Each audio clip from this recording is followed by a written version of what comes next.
Welcome to the Rise of the Trades podcast, the show dedicated to helping you to build, grow, and scale your trades or construction business. All rise for your host, Craig Wilkinson. Welcome to this week's coaching episode of the Rise of the Trades podcast, where we help trades and construction business owners to skyrocket leads, explode net profits without having to graft 60 hours a week and becoming that busy fool.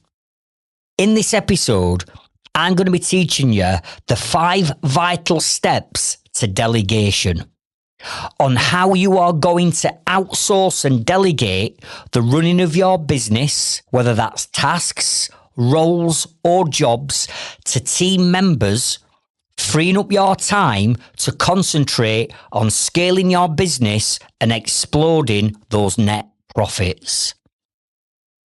But before we go there, I just want to announce that our priority waiting list for you to join to get access to our brand new Trades Freedom Club platform and community that we're launching within the next couple of months is now open for you to go and join.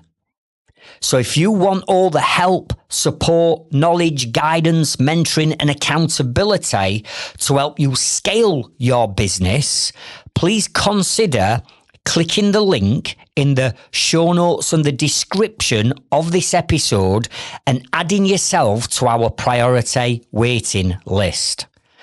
By you adding yourself to the list, you're going to get a personal invitation from me nearer the time, giving you the opportunity to become one of the 100 founding members of our new membership. Now, let's transition over to this week's coaching episode.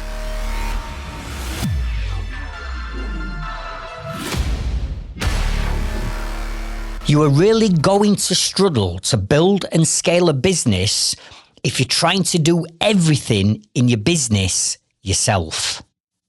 You see, there are only 168 hours in a week to get everything done. So when you're trying to do everything yourself, like answering the phone, dealing with emails and texts, doing all your marketing, your social media, looking after your website, shooting, editing videos, when you're surveying all your own jobs, pricing all your own jobs, putting the quotes together for all your own jobs, doing all your own invoicing, doing your own payroll, CIS or VAT returns, organising labour, ordering materials, communicating with your customers, on the tools, dealing with problems, firefighting. Come on, the list goes on. How on earth are you supposed to do all this, run a business, have a family life, and have some free time and some me time for you and your hobbies? Now, you might be able to just about cope or scrape through if you are a one-person band, maybe a sole trader doing one job at a time. But what's going to happen when you start to scale your business and you end up with more employees, more subcontractors, maybe doing 3, 5, 10 jobs at a time that's running? Well, let me tell you, because I spent 12 long, hard years doing all that shit in my construction business, and the answer is, it's freaking chaos. So if you are ambitious and you want to grow your business, you need to learn how to leverage time and money by learning the skill of how to effectively delegate tasks and roles and jobs to other people. And if you do not learn and implement the 5 steps to delegation that I'm going to share with you in this episode, you'll make that classic mistake that 99.99% of trades business owners are making, and that's you will start to abdicate, remember that word, abdicate, not delegate, and that becomes dangerous. Now, it doesn't matter where you are on your journey. It doesn't matter what stage or level your business is at. It doesn't matter how big or how small your business is. Maybe you are that one-person band sole trader and you're taking on your very first apprentice, or you're taking on another full-time fitter or maybe engineer. You need to learn how to delegate and leverage time and money. Or maybe you've been established for 5 years. Maybe you've already got 4 employees or 4 subbies working for you. And you're at that point now where you need to bring in a full-time admin person. Well, you need to learn how to delegate and leverage time and money. Or maybe you were like where I was when I had my construction company before I sold it. And I've been established for 20 years. I got over 20 members of staff working for me. And at that point, we needed to bring in a full-time marketeer into our business to look after us social media and as websites and all of our marketing. Well, if that's you, you still need to learn how to delegate and leverage time and money. The bottom line is this: if you don't learn how to stop abdicating, you will end up feeling stressed, overwhelmed, burnt out because you're having to do everything in your business. And what's even more frustrating is when you're already paying someone to do a job or a task or a role in your business and it's not done right. You end up having to go back and you've got to do the work yourself and do their mistakes or do the job right, which is now wasting your time and money. And trust me, I've experienced all of this and it left me feeling angry, frustrated that people could not do the job I was simply paying them to do. And I'm guessing that if you employ anyone or you've got any subcontractors working for you, you'll fully understand what I'm saying and how it makes you feel when the team that you're bringing in to do the job is failing to do it or not doing it to your standards or not doing it on time. And you know deep down that you could have done that job on time to that level of standard and it's now cost you time and money.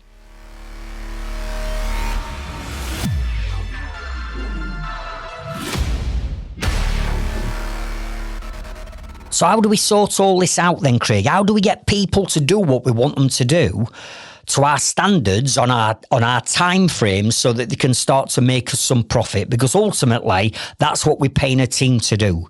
There's only 2 reasons, write this down, there's only 2 reasons why you employ a team. Reason number 1 is that team member, whoever they are, whatever role they're in, is designed to save you time.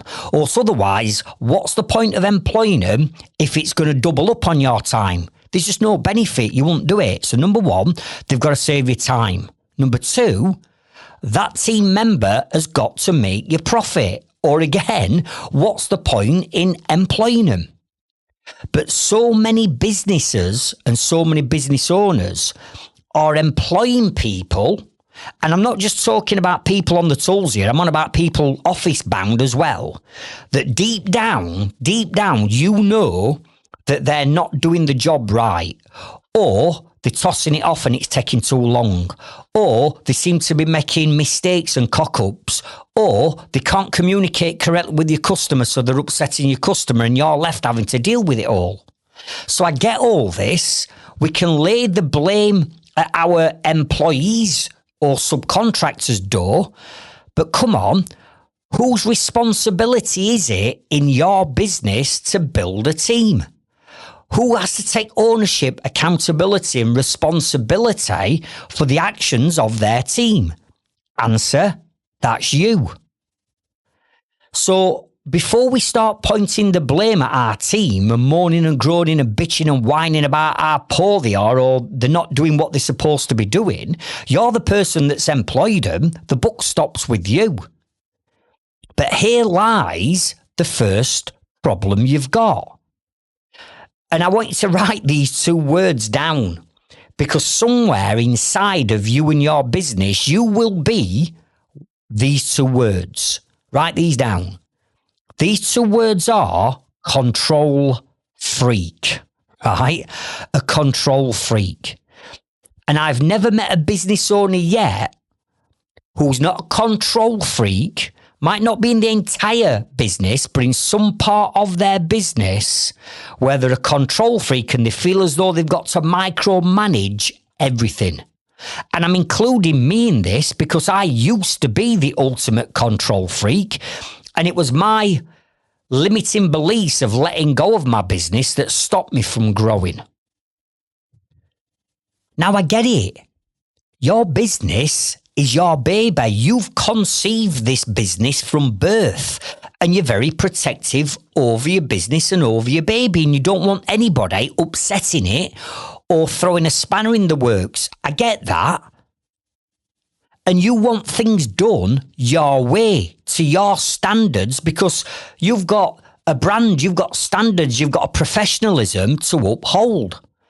And this was exactly me way back when I was that busy fool. And I used to be saying things to myself, why aren't you outside Jewson's or Travis Perkins at 7 o'clock in the morning, queuing up, waiting for gates to open so you're first in? Because that's what I'd do. I'd be first in, I'd load up, no messing about having coffees and tossing it off inside a showroom with counter and reps. Get what you want. I'll be on job for 7:30, getting me tools out of van. Why can't you do that? Why can't you be on time like me? If I said to a customer, I'm going to be there at 8 o'clock, I'll be there at 10 to 8. Why are you always rocking up 10 minutes late? Why can't you be on time like me? Or I'll be like this, Fred, why have you hung that door that way? Or why have you put that roof on like that? I don't do it like that. Why have you done it that way? Or what about this one? Why did you say that to the customer? What you should have done is you should have come and told me about them extras, and I would have dealt with the customer with it. Fred, why didn't you just stay another half an hour to get the job done last night? I'd have paid you overtime. But now you've wrapped up and come home, you've now got to go all the way back to the other side of Sheffield to finish that job off that's going to take you an hour. And now I've got to ring the other customer up and tell her that you're going to be an hour late getting to her job. I wouldn't have done that. I'd have stayed an extra half an hour and I'd have put the graft in. Fred, why is it your van is always dirty? Why is it when I open back of your van, it looks like a skip? My van don't look like that. Why can't your van be clean and tidy like mine? So what we're doing by playing our standards off and what we would do compared to our team members is not helping or benefiting you or them in any way. And one of the biggest lessons I learned when I had to start changing my team and when I had to start letting go of the business is I had to stop being a control freak. I couldn't micromanage everything, every job, every situation. I had to start to learn to let go. And this is really difficult for any business because it's your baby and you want things doing your way. And you know, come on, deep down, you know that there's nobody can do the job or run your business or deal with customers or do what you do better than you. Because there isn't.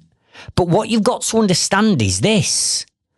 Your team are not going to put as much time, effort, commitment, loyalty, passion, drive into your business as what you are. It's your business, so you are going to go over and above and do other things that your team aren't going to do. And when you're a control freak, this frustrates you, but it doesn't benefit anyone. And this is what I'm saying. The first thing that we've got to learn to do is accept that, hang on a minute, if I'm going to scale this business and I want to free up my time and I want other people starting to make me profit, the first thing I've got to do is accept that I'm going to have to let go of the reins a little bit, not completely, but we're going to let go of the reins a little bit and we're going to let people in and we're going to get these people to work at our pace, doing the job how we want it to be done to our standards. And it's doable. Because there's millions and millions of businesses out there that scale their businesses with a good team, but ultimately the CEO, the MD, the sole trader has got to understand that they've got to let go of the reins. Now, obviously, you are not going to let your team do what they want, when they want, with who they want, because if you just let go of the reins too much, they're going to run riot and they're going to take the piss. So what we've got to do to start off with is we've got to start to establish some ground rules and some boundaries that your team can do and can't do.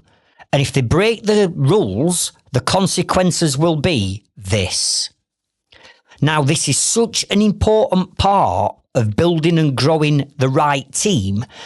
I've done a complete and utter episode all around this. So at the end of this episode, I want you to go and check out episode number 8. And that's called Setting Your Boundaries and Your Rules with Your Customers and Your Employees, so that you own those relationships. And although you're going to let them have a little bit of the reins, they have to have the reins between certain boundaries. And what we need to do is establish what them boundaries are, share those boundaries with our team so they understand that as long as they're playing the game between these rules, everything's cool. Now, I'm going to share another podcast episode that I want you to listen to straight after episode number 8. And this is episode number 15. And this is titled How to Build a Trustworthy, Reliable Team to Scale Your Business. Because before we can implement the 5 steps of delegation that I'm going to be sharing with you now, first of all, you've got to let go of the reins, but the team have to have the boundaries. And secondly, we need to build a trustworthy, reliable team that does genuinely want to help us achieve our goals. And along that journey, if our team can help me, i.e. you, get to where you want to be, then you're going to help them get to where they want to be. So it's okay building a team, but are they trustworthy? Are they reliable? Are they honest? Are they conscientious? Are they hard workers? Can they use common sense to make decisions so they're not on the phone every 5 minutes asking you to make decisions? That's where we need to be. So again, episode number 8, followed by episode number 15, and all that lot will tie into today's episode.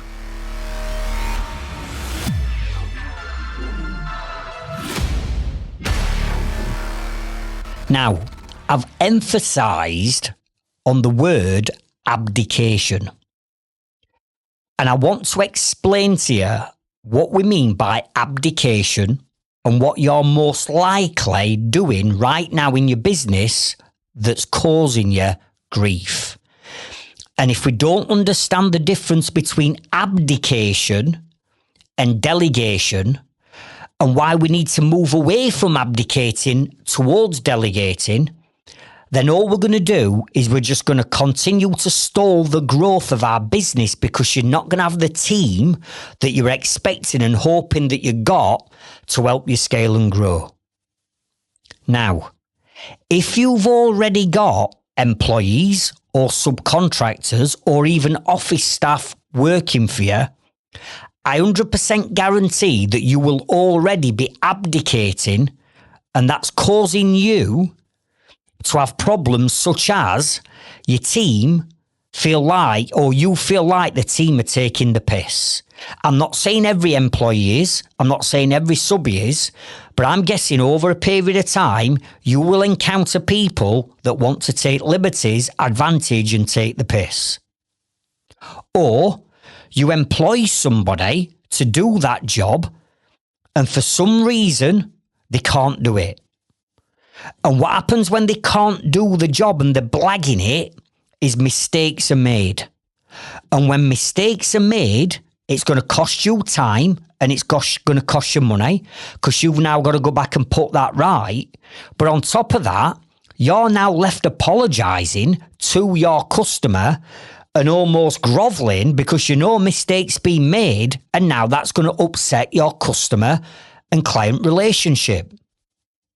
Or you'll find yourself saying things like this. Do you know what? I have no idea why they just do not get it. I've explained it 10 times and they still don't get it. They're still doing it wrong. They're still not doing what I want them to do. And then the control freak comes out. Do you know what? By the time I've explained it to them and showed them it for an 11th time, I might as well just do it myself, because if I do it myself, I know it'll get done on time, and it'll get done right. But by you adapting that mindset, this is what's going to lead you to staying up till 10 o'clock at night, doing everything in your business, doing all your paperwork, all your admin, working on your business. When you should be spending time with your family, no, you're ignoring them because now you've got to catch up doing your paperwork. Or you were supposed to be going at match or taking your husband, wife, partner, kids out on Saturday, but you can't take them out Saturday because somebody's fucked up. You've now got to put a Saturday shift in to catch up and make sure that everything comes in on time. And remember, we've only got 168 hours in a week. So if 60 to 70 of these working hours are spent working in your business, how the hell have you got time for your family, your loved ones, your hobbies, your me time? And how the hell are you going to find extra time to grow and scale your business? And all this is happening because you're allowing people to abdicate, and you're abdicating and you're not delegating. So what do I mean when I talk about abdication? What's going wrong? What is this word then, Craig? Tell me what it means. Well, abdicating is where you've spent a small amount of time telling or showing somebody what you want them to do. And what you've done is, in doing that, you believe that because I've shown this apprentice how to do this, or I've explained to my engineer how we fit boilers, or I've sat down with my admin staff and showed her how, my new admin person, on how we create quotes or how we raise invoices on Xero or QuickBooks, and you've spent a little bit of time with them and you've explained and shown them what to do, and you've asked them the question, do you get it? Do you understand what I'm asking you to do? And they nod their head and say yes. You think you've delegated. And you walk away thinking, right, I don't have to worry about that, and that anymore, because I've now got a new team member that's going to fit more boilers for me. I've now got an admin person that's going to do all my quotes and raise all my invoices for me. But in just telling them and showing them for a small amount of time without having the right systems in place to work on, without having a procedures manual or an instruction manual on what you want them to do, or without having maybe some video tutorials showing them what you want them to do. So if they get stuck, they can go back and they can relate back to the procedures manual and videos. All you're doing is barking orders at people. They feel embarrassed to say that they don't understand what it is that you're talking about because they don't want to come across as though they're thick, or they don't get the job, or you've already explained it 3 times to them. They daren't say, can you explain it again? They nod their head. You walk away thinking you've delegated, but they haven't. You haven't delegated. You've abdicated. And when you start to abdicate and they don't fully understand the role or the task or what's supposed to be done in this situation, what they do is they wing it and they make it up as they go along. And when they do that, that generally means that they have now cost you time and cost you money. So when you hear me talking about abdication, that's exactly what I'm talking about. You've spent a little bit of time with someone. You've not gone through the full training with them. You've left them to their own devices because you think because they're an adult, they should be able to do the job. Well, no, that's not how you grow a business. That's how you just create yourself the toughest job in the world. Let me give you a couple of hypothetical examples. And these are real examples, right? And I'm going to use a common one that I hear a lot of from trades business owners. And that is, we've tried to delegate all of our admin to somebody and it's not worked. They've not done it right. They've booked jobs in when they shouldn't have booked jobs in. They're asking wrong questions. They don't know what vetting questions to ask on phone. They've took the wrong information off the customer. They didn't email me this information, right? Excuse. If that's happened or is happening in your business, it is your fault. Because you've employed that person, you've given them the tools or the training or the lack of tools and training. Therefore, the outcome is not their fault. The outcome is your fault because you've abdicated, not delegated. So, hypothetical example. You're at that point now where you know you need help with your admin. And yes, you can use a VA and you can outsource this to a VA. But let's say that you've decided that you're going to take a part-time or a full-time admin person on because you're at that level. Now, your admin person is going to be starting on Monday. And it's now Friday afternoon and you're poor at time management because you're not running a default diary. And you're rushing around like a blue horse fly, trying to do everything in your business and firefighting, trying to get that week wrapped up, but also you're planning for the following week. But now you're under pressure because you've taken on your mate's wife who's been made redundant and she's starting with you on Monday. But she hasn't even got a laptop. She's got nothing. So what do? You rush around over weekend, shooting to Curry's to buy a laptop, buy a printer or whatever it is they need. Monday morning comes. You haven't really got time to spend with this person. You've not factored time into your default diary to train this new admin person up. You've got 3 or 4 jobs running. You've got labour to sort out. You've got customers screaming at you. You've got to get this job finished because you need to get the invoice out because you've got cash flow problems, right? And the new admin person starts and you say, look, there's your laptop. You unbox it, yeah? You set it up because I ain't had time to do it because I'm busy. And they set it up and you sat there and you go, right, here's what I want you to do. We use Xero or QuickBooks or whatever you're using to do invoicing on. And you told me in the interview that you're experienced with that. So you think they know QuickBooks or Xero inside out, right? You've told me you've done invoices for other companies before. So what I'm going to do is, here's a list of all the customers that we need to raise invoices out for. And I've put at the side of them how much you need to send an invoice for. So this is how we log into QuickBooks. These are my login details. You log in, right, go to that tab, go to that tab, go to that. Right, now you're on the contact record. You just need to put down, supply and fitting 10 half-hour fire doors. That's the price, and then email it to them. And that's the list. Right, have you got it? You know what you're doing. You understand. You've raised invoices before and you're clock watching because you need to be on another job. And then what you do later on that morning, you say to the admin person, right, you know what you're doing. I'm going to leave you to raise them invoices and get them out. And then you disappear because you're busy, because you're piss poor when it comes to time management and you're flitting around jobs. And then what do? You go back to office at the end of the day, you sit down and you say, right, how have you gone on? And they'll go, oh, yeah, fine, yeah, fine.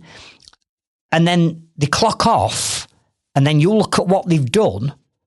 Do you honestly think that they've got all them invoices out correctly to all the right customers with the right invoice amount on in the same time as what you'd be able to do it? Absolutely not. Why? Because you've abdicated. You've just told them and quickly shown someone what they need to do. And there's no procedures manuals. There's no video tutorials. You've not set all week aside, which you should be doing in your default diary to train this new admin person up, right? You haven't done any of that. You've abdicated. And then what happens?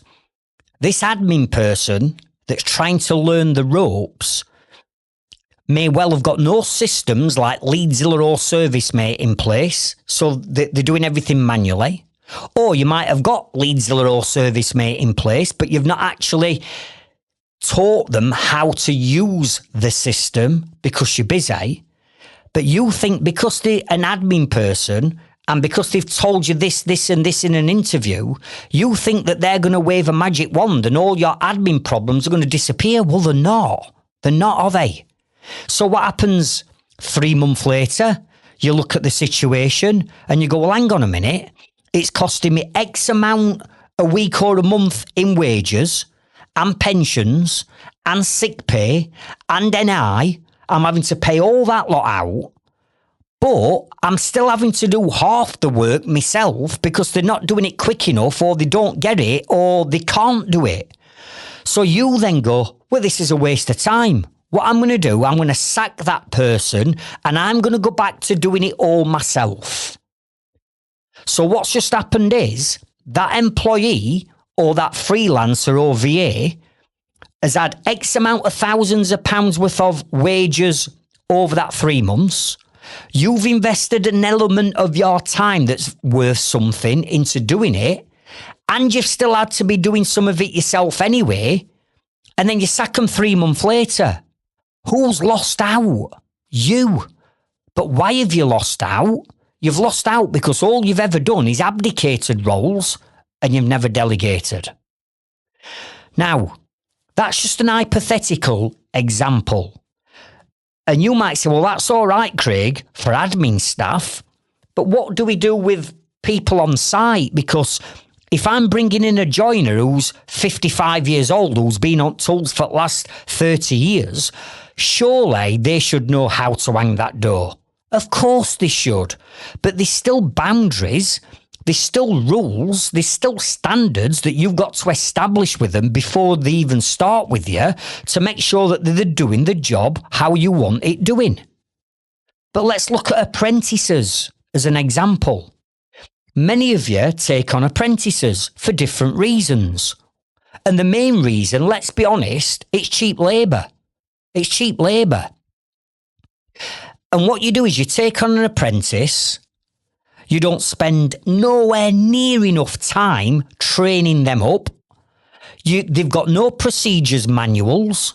They've got no video tutorials on how to hang that door if they get stuck. No, you have them working at the side of you. But again, because you're busy and you've got work on and you're rushing to get to that next job because you're over capacity and you don't know how to manage your time or manage your jobs, you don't spend nowhere near enough time with that apprentice. And therefore, they start to make mistakes. And then you start to lose faith. And then all of a sudden, the relationship becomes toxic and negative. Why? Because you've gone into that relationship abdicating. Just getting an apprentice to work alongside of you for next 6 to 12 months on how to hang a door is not what they need. You give me a qualified, skilled carpenter and joiner of over 40 years. You give me a 16-year-old apprentice, and by the end of week 1, I will have them hanging doors exactly the way I want them hanging it. Why? Because I won't book a load of work in that week, right? I'd book the job in that I'm doing to hang doors. I know the job's going to take 2 or 3 times as long because I've got to spend the time with the apprentice. I would have a procedures manual all set out that says, right, this is how you gauge the gap around your door. This is how far you bring the bottom hinge up. This is where you put the top hinge. This is where you put the middle hinge. This is the height that you drill out for your spindle for your door latch and your door handle. I would have it all documented. I would also have a video of me walking through how I do all this. And all that information then would sit in something like Google Drive or OneDrive or Dropbox, that my apprentice would have the Google Drive app on his phone. And if he ever got stuck, instead of shouting me over and wasting my time, they would leverage the time. They'd go into Google Drive, they'd look at the video, they'd play the video, and then they'd remember what it is that I've taught them. Why? Because I'm putting systems, procedures, and video tutorials together on how we do things. Now, you might say, I get that, Craig, but I can't afford to spend 3 days hanging doors with an apprentice when, if we do it together quickly, we can get it done in a day. I'm losing money. Well, now you're starting to think about trading your time for money, aren't you? Because an apprentice is a long-term investment. And that apprentice of mine that will be hanging doors for me on week number 2 is now saving me time and making me money. But your apprentice, they won't be doing any of that because you're abdicating. Are you with me? So what we've got to understand is when we're bringing in a team, we have to put time in our default diaries to train them up. Whether that's an apprentice or whether that's the admin person, we need to spend time, and we need the systems, we need the instruction manual, the procedures, a step-by-step guide of what we do, and we need any video tutorials. Now, come on, in today's day and age, you've all got smartphones. So you could set up a video and do a video of you hanging a door. Once you've got that video, you've got that video forever for future training. Or if you're bringing in an admin person to do your invoicing, you would screen record your screen of you logging into Xero or QuickBooks, going to the customer contact record, going onto the spreadsheet or wherever they get the price from, how you put the invoice together, how you then send the invoice off, all that lot will be done on a video tutorial. And then what you do is every time you do a task, you procedurize the task like I'm sharing with you. And what you then do is you end up building up a library of procedures and videos and instructions on how you do each thing or each task or each step in your business. And yes, it might take a little bit of time to create the first procedure, but like I've already said, you've then got that procedure forever for training any other apprentice up or training another admin person up. You've got the procedures. Are you with me? Now, when we start to look at it that way, we're now starting to bring in the tools that they need to allow us to start to delegate correctly. And therefore, when we do start to delegate, they are going to be able to do the job on time. They're not going to be badgering you every 5 minutes if they forget because they've got an instruction manual or a video to watch. And then they'll get the job done how you want it to be done because you've systemized it, you've procedurized it, you've videoed it, and you've spent time with them, training them up. So now we know what I mean when I talk about abdication. I want you to start to think about, he's got a point here. When I took my VA on, I actually abdicated, right? This is what you might be saying to yourself. The VA didn't work because I didn't teach her about ServiceMate. I never gave her a video tutorial about how to add a new lead or a new survey into my survey calendar. I never gave her a script on how I wanted the phone answering. I never gave her a script of vetting questions to ask the customer, right? All this lot you need to put together if you're going to delegate effectively. So what I want you to consider is this. What roles, steps, or tasks Do you feel as though you thought you were delegating to someone, but in actual fact, now you know what I'm talking about when I say abdication? You now know, hang on a minute, when I did that, I actually did abdicate, and that's why it didn't work. It's not always the person that you think you're delegating to that's the problem. You're the problem, the business owner, because of the reasons that we've just gone through in this episode.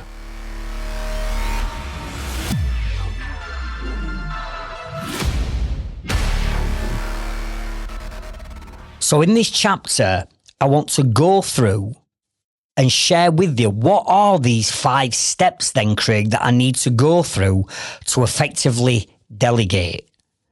Now, what you've got to understand before you can start to delegate, there's certain things that you've got to put in place if you're going to do this effectively. And yes, I keep coming back to it's going to take you a little bit of time to do it.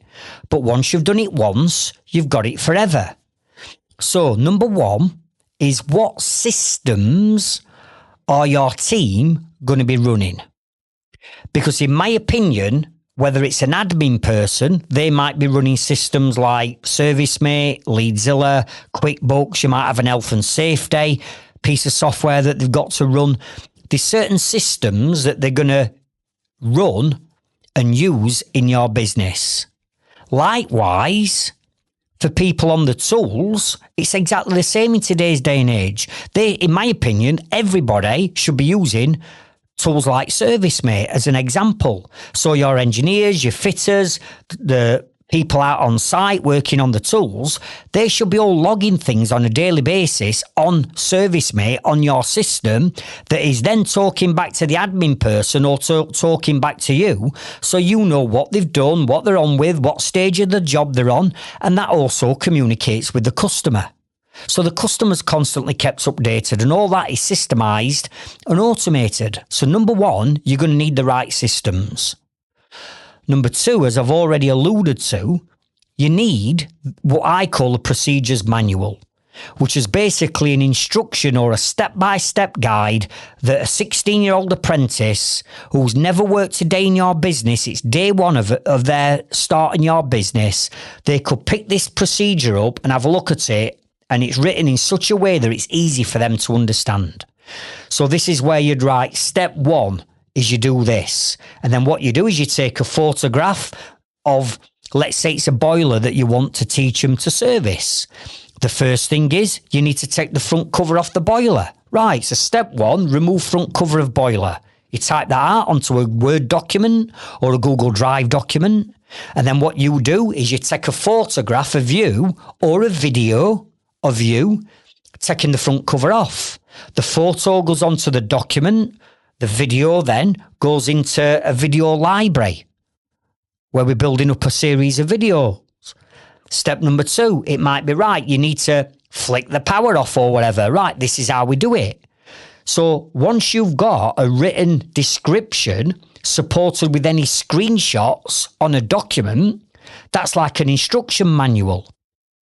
So as a joiner of over 40 years, and I still, even though I've not worked on tools for, 15, 18 years, I still consider myself to be world's best joiner. I'm not, I know I'm not, I'm rusty, but what I'm saying is, I'm a joiner and I've still got all my tools, I've got tools galore.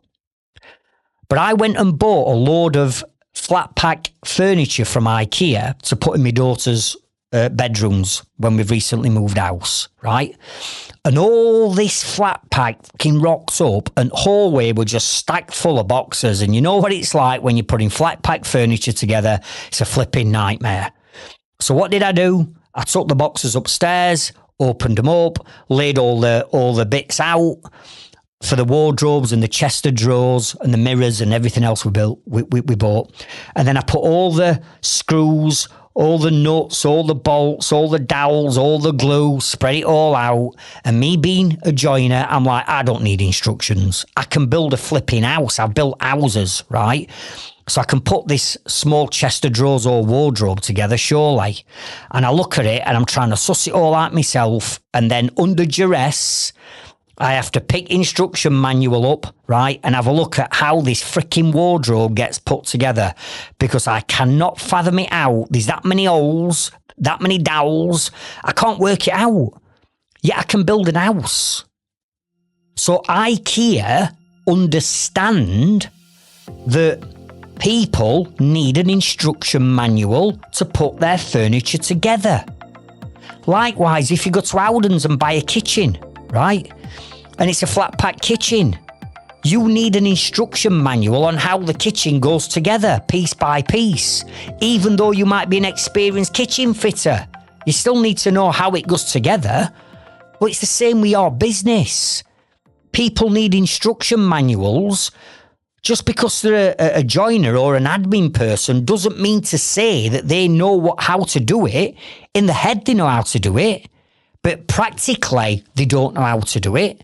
So you need the instruction manuals, you need the videos. All right. Number 2, you've got to dedicate time in your default diary to train that member of staff up. Right? Even if it's an experienced joiner who's 50 odd years old and they've been doing it for donkey's years, I would never just let them loose on a job without them coming and shadowing me, or me going and working with them for 2 or 3 days and showing them the ropes. I'm not going to be disrespectful to them, and I'm not going to tell them how to hang a door, but I am going to tell them how to act and behave around customers.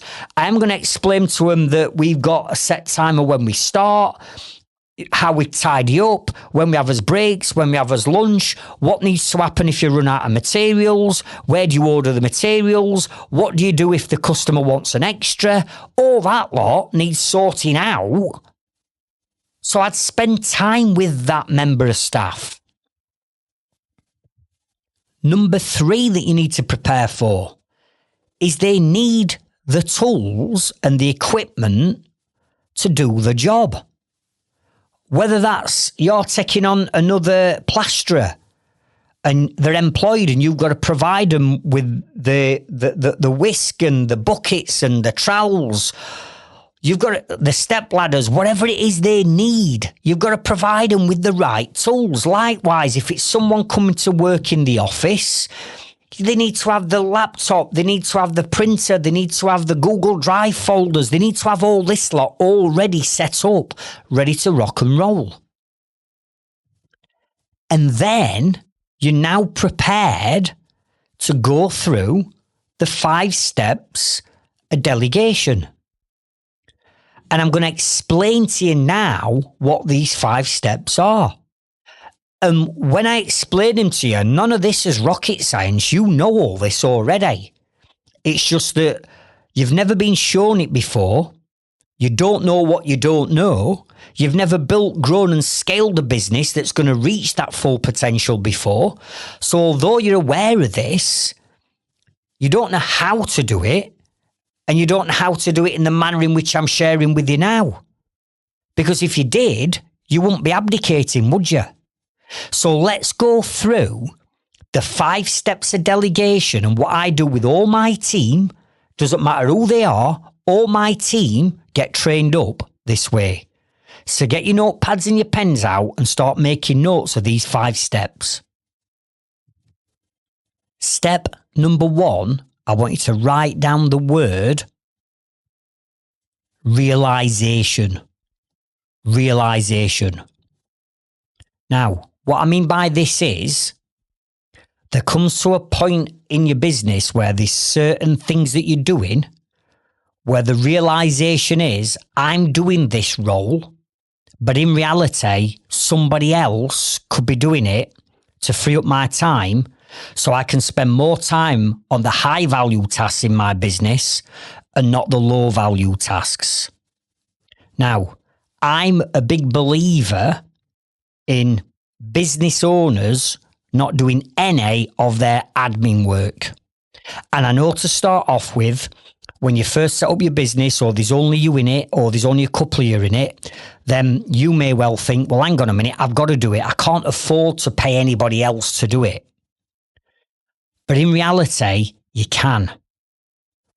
So what I want you to consider here is how can you delegate the entire running of your paperwork, admin, everything from answering phones to dealing with emails, to dealing with customers, to dealing with pricing, to dealing with creating proposals, quotes and estimates, sending out invoicing, terms and conditions, all that lot, right, can be systemised, procedurised and delegated to somebody else.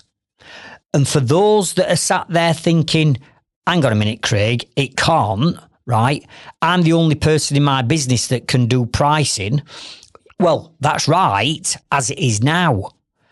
But I was asked this question 18 years ago, but when I started having coaching by my coach who said, Craig, are you the only loft conversion company on the entire planet where the managing director of that business does his own quotes and pricing? Or are there businesses out there that have got people doing pricing when people are doing loft conversions? And I'm like, well, obviously there are people out there where they've got estimators and people doing the pricing for the jobs, but, and he's like, no, hang on a minute, there's no but, it can be done then. And I'm like, well, it can be done, but, no buts, can it be done, yes or no? The answer is yes, right. All we need to do is get out of your head, Craig, exactly what you do, how you price jobs, everything you do. Let's get it out your head into a process, into a procedure, into some form of videos. Now, bearing in mind, 18 years ago, we didn't have videos, but you have now. It's even easier with software. We had to do it all on freaking spreadsheets. Now you've got software that'll do your pricing for you. So all we need to do is get it out of your head, right? And then go through these 5 steps of delegation and then delegate it to someone else. And I kid you not, I swore blind that nobody could do the pricing in my business. I'm like, hang on a minute. I'm the joiner.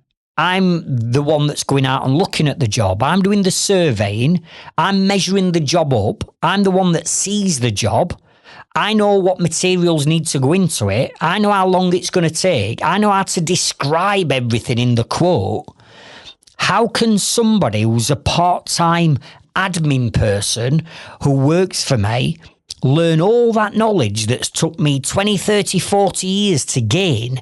How can an admin person price a loft conversion? Can't be done. That's what we're going through my head. But do you know what? 3 months later, I was doing no more pricing. It were all delegated. And when I started to see that happening in my business, I'm like, flipping heck, this actually does work. All I need to do is get out of my head what I do. How do I answer the phone? How do I respond to this email? How do I respond to that one? What happens if this happens? How do I price jobs? How do I put the quote together? I've got templates that I use. So how do I teach people to use the templates? Well, all I did was procedurize everything, get it out of my head, and then go through these 5 steps that I'm sharing with you right now. And then lo and behold, a year later, I delegated the entire running of my business to other people because I changed my mindset and I put in place what I'm sharing with you on this episode. So number 1, there's a realization that you're doing things, but deep down, you know, if I could get somebody else to do this, it would free up so much of my time. And in freeing up that time, I can then go and invest that time into more marketing to bring more profitable jobs in. Or I can invest that time on understanding and looking at the numbers in my business and understanding how to price jobs correctly. How does gross profit, net profit, retained profit, balance sheets, break-even figures, cash flow, all this lot that you've heard of that you know you should be doing, but you're not doing because you're telling yourself you haven't got the time. Right. Free up that time by looking at all the low-value tasks in your business that you could pay a VA or an admin person 25 quid an hour to do, freeing up your time, because if they could free up a day of your time a week, I accept that it's going to cost you 300 quid for that person. But if you could free up a full day of your time Do you think that you could bring 300 quid's more of business in or profit in or save 300 quid's worth of business at time somewhere else? Of course you could. So it's not that you can't afford an admin person. You can do once they free up your time. Now, write this podcast episode down because I've dedicated an entire podcast episode on explaining to you when is the right time and how do you bring a VA in or an admin person into your business and get them to do what you want them to do. They're going to save you time and they're going to make you profit. And this episode is episode number 28, and it's called How and When to Hire an Admin Assistant to Scale Your Trades or Construction Business. So going back to step number 1, there's a realization that you're doing something in your business that I could outsource to somebody else. And yes, I might have to pay them, but the time I'm going to save in paying someone to do it, I can reinvest back into my business to make even more profit. Now, let's assume that you found the right person for whatever it is you want to delegate. You found the right person. You've got the right systems in place that they're going to work towards. You've got the right procedures or the video tutorials in. Once we've got that, we're going to move over to step number 2. And step number 2, I want you to write the word down, observation. Observation.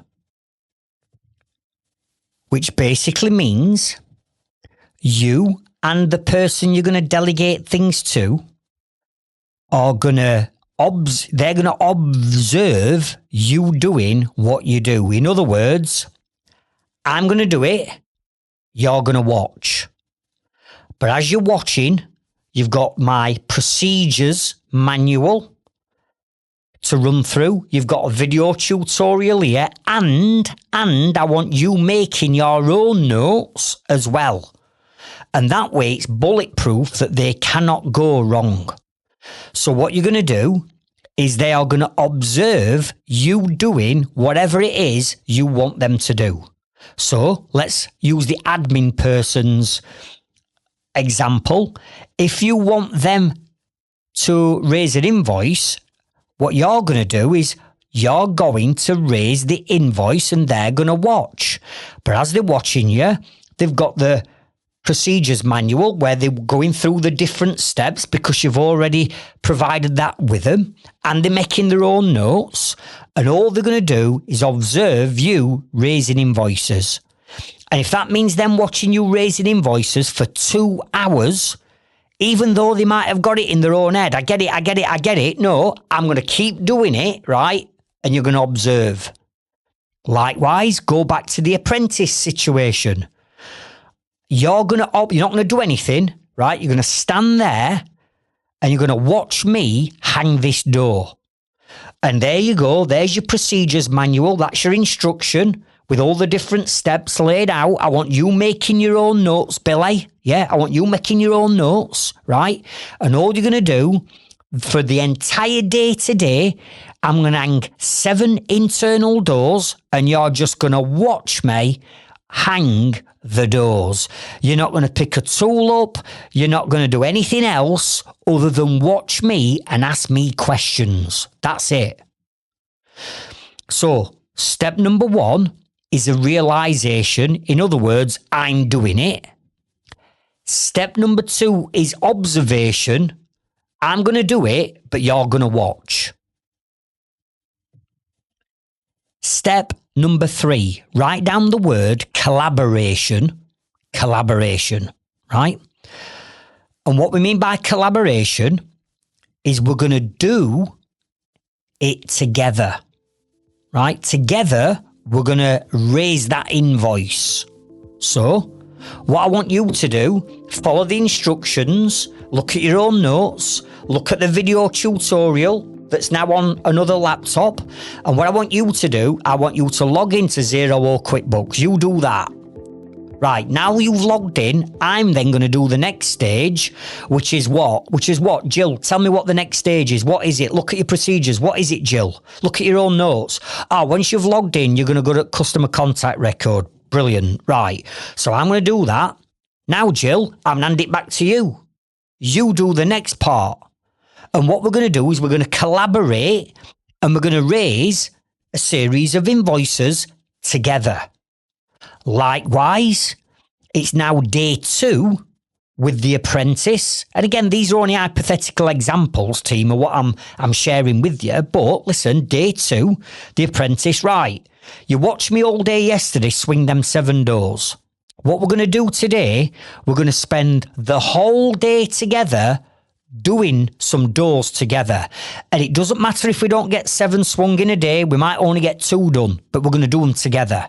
So what I'm going to do, I'm going to put the door in the casing, right? I want you to mark out the door, right? So do that. Let's do it together. Right. What I'm going to do, I'm going to set the bottom hinge and I'm going to chop the bottom hinge in, or I'm going to router the bottom hinge in. What I want you to do is I want you then to mark the top hinge and you chop the top hinge in, and we do it together. Are you with me? So we'd spend all day collaborating, doing the door together, and if we only get 1 door hung in that day, so be it. But remember, you've already allocated time in your default diary for this, that it might take a week to hang them doors, right? You've allocated the time. So step number 3 is collaboration. Step number 4, write this down. The word is evaluation. Evaluation. In other words, you're going to do that invoice or you're going to hang that door, and I'm going to watch and I'm going to evaluate you doing it, right? So I'm sat with Jill now and it's okay, Jill. So we've done it together. We've raised the invoice together. What I'm going to do now is I'm going to sit over here and I'm going to watch you do it.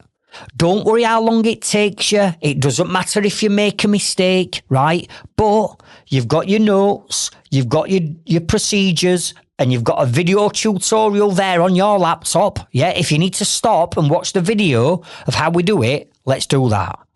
And all I'm going to do is I'm going to sit and evaluate and watch them raise the next 10 invoices.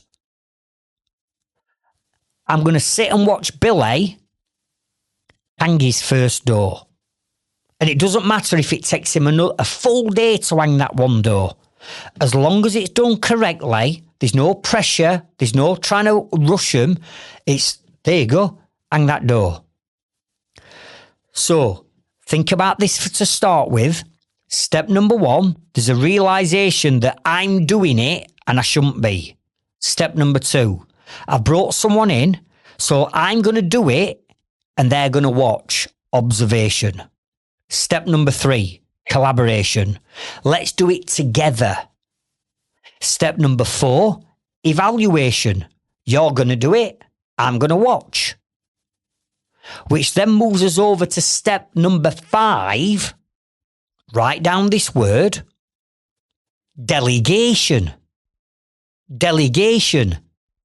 Which means I'm comfortable and happy that you can do the job I've brought you in to do. In this case, I'm comfortable that you've got the hang and you now know how to raise invoices. I've got no qualms, I've got no questions, I'm confident that you can do it. Likewise, Billy, well done. You've hung your first door, right?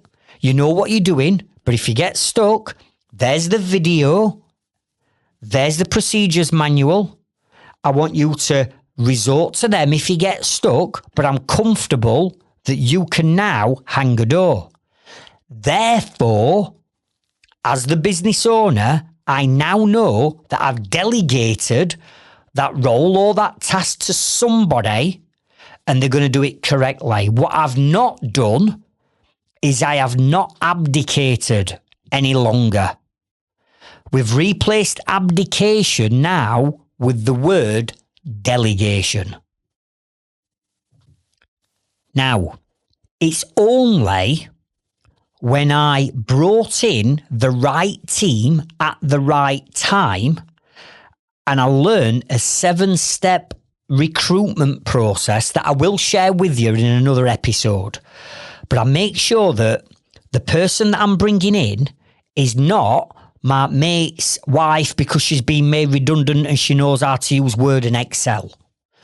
Or it's not, I'm going to take my mate's son on because he's left college and he's looking for a job. We don't do that because the likelihood is that person, albeit you think you're doing people a favour, may not have got the right skill set or the right attitude or even the right experience to be able to do that job. So I go through a 7-step recruitment process where I use psychological profiling tools like the VAT profile, disc profiling, and I use a tool called belbin.com. Go and check out belbin.com, Belbin, belbin.com. And these are psychological profiling tools that actually tell me exactly who that person is, what skill sets are they strong in, what skill sets are they weak in, and what type of jobs or roles would suit their ability. I don't take people on based on winging it and punting that I'm keeping my fingers crossed that this admin person I brought in is going to do the job, or this person I'm taking off this person I'm bringing into my business who's going to be a general manager or a site manager. I'm not taking a punt that what he's told me in that interview is the truth, because in reality, people will bullshit you in interviews because they want the job. So they'll tell you what you want to hear in an interview. And I don't do that anymore, because otherwise you're going to get sold to and you're going to give the job to the person that sounds like they can do the job the best and the one that they got on with the best. And that's employing people based on emotion and not logic. I do not employ people based on emotion. I employ people based on logic, and I let psychological profiling tools that they fill out a multiple choice question that then sends me a report, and trust me, it's spot on. It tells you exactly who they are. And if they're going for a job as a site manager, you might be after a general manager, someone who's going to look after all your jobs. You want someone who's time conscientious, brilliant time manager, great communicator, authoritative, confident in speaking to customers, not scared of giving the odd bollocking out if need be. That's the type of person that you want. So going through things like the Belbin report, it will tell me those skills. And if that person hasn't got those skills on the Belbin report, then I don't employ them. But I go through a 7-step process to make sure, or to give me the best chance I can of making sure that the person that I bring into any of my businesses, right, is the right person. Because I understand I cannot afford to bring the wrong person in. Why? Because that person then is going to cost me time and money. And we've already established that the only reasons why you bring in a team is to save you time and make you money. So you're going against the grain, aren't you? So I make sure I've got the right person for the role, and then I go through these 5 steps of delegation, giving them the right systems, procedures and video tutorials, spending the right level of time with them. And once I've done that, I'm 99.99% know that they are the right person for the job and they can do the role and the task. And knowing all of this, that is how I recruit and train my team and staff up. And once I started moving away from the abdicating, being a control freak, micromanaging my team, feeling stressed out, overwhelmed and pissed off with my team, Once I changed my mindset and I adapted what I've shared with you just now, that is when I started to build what I call my dream team. And once you invest into a fantastic team, right, that team together, as long as we keep each other motivated and we put little bonuses and little incentives in to make sure that that team member doesn't go and work for someone else or have their head turned, you build a loyal, trustworthy, reliable, honest team where they're scratching your back, you're scratching theirs, they're making you money, you're paying them over the odds, yeah, so they're making money. You've got a great environment. You're doing team bonding and team building exercises outside of work. And it's at that point where you build the dream team. And once you've got the dream team in place, your business will absolutely skyrocket and grow quicker than you ever thought imaginable.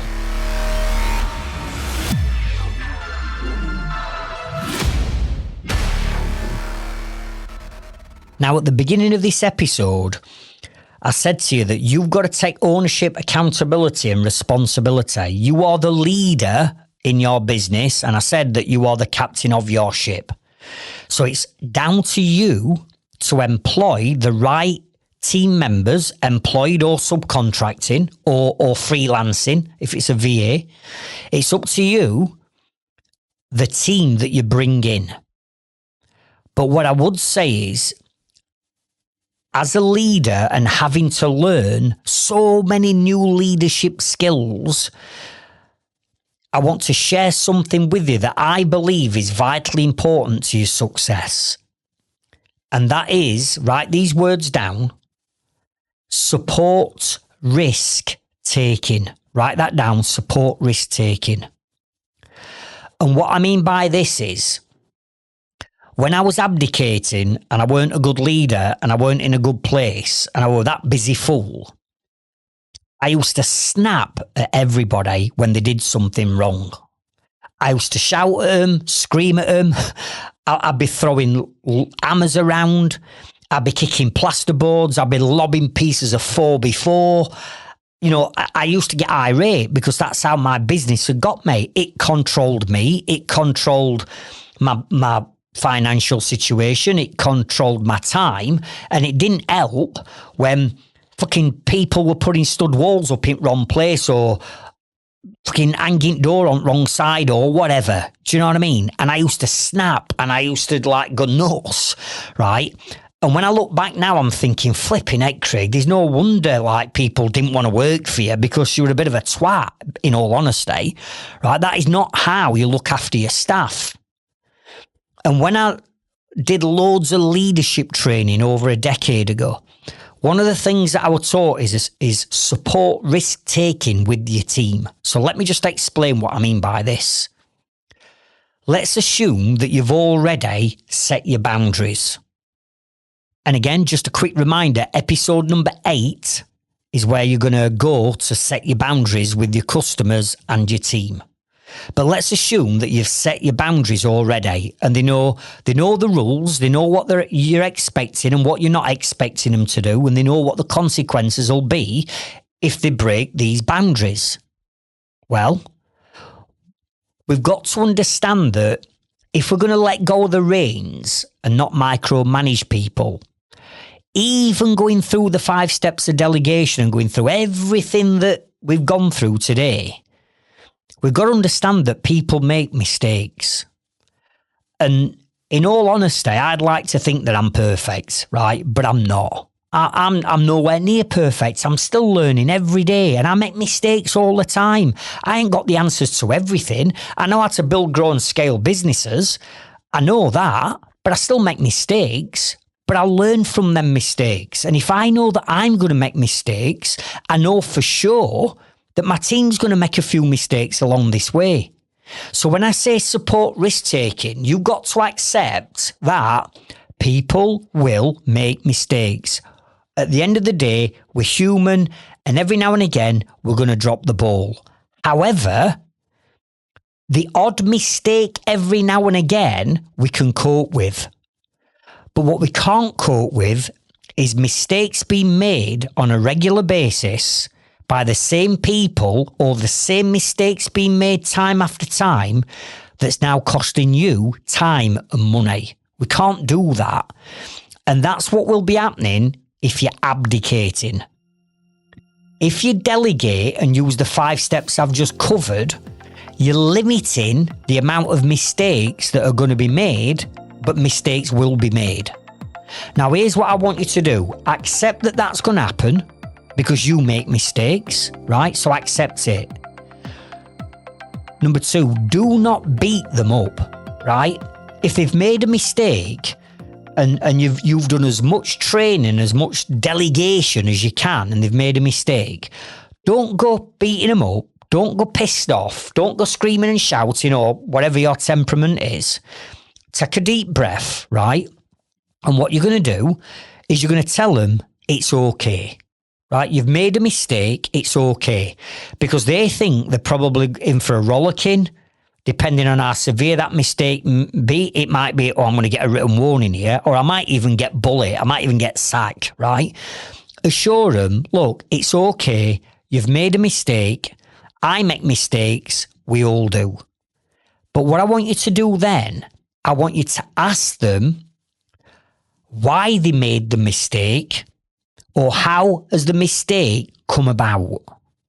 Because mistake is, it could actually be a flaw or a downside in your systems or your procedures or your training that you've given them. And therefore, your procedures or your system might need to be improved to not allow them to make the mistake again. Or they could say, well, I made it because I did this wrong, or I didn't have this, or I've had problems at home and, I've got a few things on my mind and I weren't paying attention. Right? Okay, I get it. Right? You've made it. But then once they've told you why they've made the mistake and you're not angry with them about it, and they know that they can talk to you without you snapping their heads off or without them thinking they're going to get the sack, right? The next question you need to ask them is, what do you need to do to make sure that you don't make this mistake again? Or what do I need to do, as in the boss? What do I need to do or provide you with to make sure that you don't make this mistake again? And then you're just going to be quiet. And what you're going to do is you're going to let them think about what they need or what they've done, or what are they not going to do next time? And you're going to let them give you the answer. And once they've given you the answer, if it's something that they need from you, you provide it to them. Because then the mistake can't happen again because you've provided what they asked for. Or if they say, well, next time I know that I need to mark this out properly, or I need to cut this here, or whatever I need to do, look at drawing, or speak to customer, or speak to office before I make that decision, whatever it is, you then said to them, right, okay, that's fine.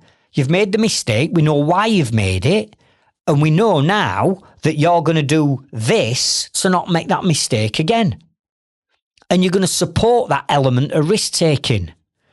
Because until you take the shackles off them, until you stop being a control freak, they're going to be scared to make decisions. And this is why many times you may have a team that I call them nappies, right? Where they're grown-ass adults and they can't make a decision. They don't seem to have got the common sense to make a decision.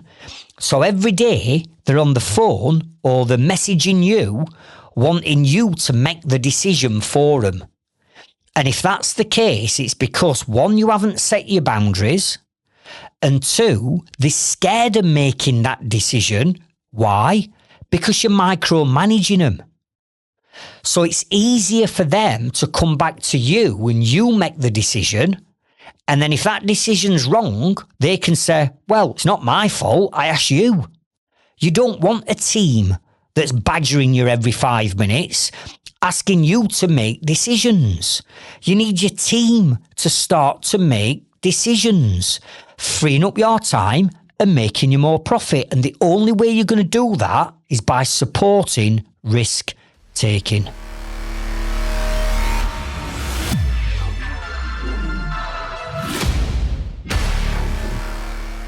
Okay, so your action tasks and your homework from this episode. There's 3 things I want you to do. Number 1, I want you to make a list of all of the tasks or jobs or roles that you now know deep down you've abdicated and not delegated. Because if we're going to start systemizing and automating your business and getting your team running your business for you, you can't do everything overnight. There's too much to do. So what we're going to start with is you identifying, do you know what? I know I've abdicated this. Right. Make a list of what they are. And they're the first things that you're going to start to work on to put right. So instead of abdicating, we're going to rewind and we're going to delegate. And you're going to cover the exact steps that we've gone through in this episode. So make that list. That's your starting point of what you're going to attack these roles, tasks and jobs in. Number 2. You're going to choose the task on that list that's the most urgent and important task that you need to get sorted, right? That's going to either 1, give you the most amount of time back once it's delegated, or 2, it's the task that's going to increase your profit or better your cash flow. Remember, in business, everything comes back down to 2 things. It's time and money. So have a look. Let's say you've put 10 things down on that list that you know you've abdicated. Have a look at them and go, right, out of them 10, which one's going to give me the most amount of time back, or which one's going to make me the most amount of money? And that's the order in which you're going to attack these tasks in, right? So you're going to prioritize it. Number 3, I want you then to start to create the procedure around whatever task that is. Now, that might be an admin task. So it could be something as simple as I'm fed up of answering phone, right? If I only created a script that somebody could answer my phone to this script, so it's the exact way in which I would answer it, right? The exact professional manner I would answer it. And then if I came up with a series of vetting questions that I could ask, that somebody could ask that potential customer based on whatever it is that they were inquiring about. And then if we could determine whether they were a time waster or tire kicker, or whether they were a warm or pre-sold ready to buy lead and they are our target market. If I could get my diary, my online diary set up, where I block out times each week where I'm going to go and look at jobs and survey jobs, right? It could then be that you could outsource that to a VA who could answer your phone in the way in which you wanted it answering. Why? Because you've put the scripts together. They could then ask the right questions depending on what service that they were interested in to vet them out. You could then ask the VA to work out whether they are a time waster or a tire kicker, or whether they are actually worth you giving up your time to go out and see. You could then get the VA to book that appointment into your diary for you, and then send you an email or a text telling you that they've booked Mrs. Jones in at 3:00 on Friday afternoon for a boiler survey. Even if it's just something as simple as that, you've got to make a start. So number 1, write a list. Number 2, prioritize the list based on time and money. Number 3, put the systems and the processes, the procedures, the scripts, the videos together on whatever it is you want to delegate, and then go through those 5 steps of delegation. And once you've done that, no longer will you ever have to answer your phone. No longer would you ever have to vet a customer. You just wake up the next day and your diary's full of appointments of warm leads that your VA's booked in for you. Are you with me? So that's your action tasks and that's your homework from this episode. Now, there's 2 links that I've dropped into the show notes of this episode. One of them is to our priority waiting list that I mentioned at the beginning of this episode. So please click that link and add yourself to our waiting list. And the second link is a link to our Trades Freedom Club Facebook group and community. So please feel free to come and join us in our safe and thriving community of professional tradesmen and women, all helping and supporting each other on our journeys to achieve time and financial freedom. The links to both of those you'll find in the description of this episode. And finally, if you're a regular listener to my episodes, you'll know that I always finish every episode off with one of my own, let's say, popular quotes. But today, I'm going to finish it off by a quote from Sir Richard Branson. And the quote goes like this: "Train people well enough so they can leave your business, but treat them well enough so they never want to leave." I'll catch up with you on next week's episode and I'll meet you at the top. Thank you.